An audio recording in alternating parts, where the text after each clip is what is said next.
na kwa idara na vitengo. Kwa hiyo jambo kubwa kabisa lisababisha tukafanikiwa ni utayari wa kutumia mfumo. Karibu sana Mheshimiwa Rais. Lakini mwisho ningependa tukushukuru sana Halmashauri ya Kwimba, miradi inayoendelea vizuri na mfumo unatusaidia, tunashukuru sana.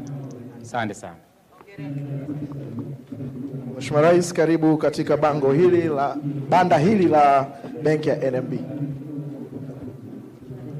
Nzuri Mheshimiwa Rais, karibu sana katika banda la benki ya NMB.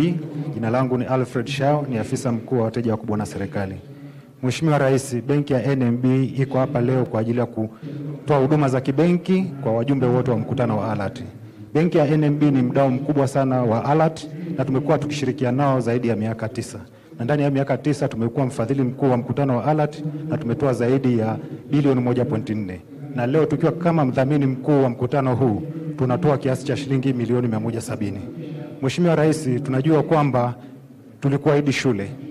Na ile shule tumeshafanya mchakato yote na TAMISEMI, wameshatuonyesha eneo bai na tumeshachagua mkandarasi na tunaanza ujenzi ndani ya mwezi huu. Nikuahidi tu Mheshimiwa Rais, benki ya NMB itaendelea kufanya kazi kwa karibu na TAMISEMI na ALAT kwa sababu tunajua kwamba hawa ndio wanachangia kuchochea maendeleo katika ngazi za vijiji, vitongoji na kata. Na benki ya NMB ndio sehemu ambapo tunaenda na tunafikisha huduma ya kibenki na elimu ya fedha. Asante sana Mheshimiwa Rais na nakutakia kila laheri katika majukumu yako. Mheshimiwa Rais, na sasa banda la mwisho ni banda la CRDB Bank.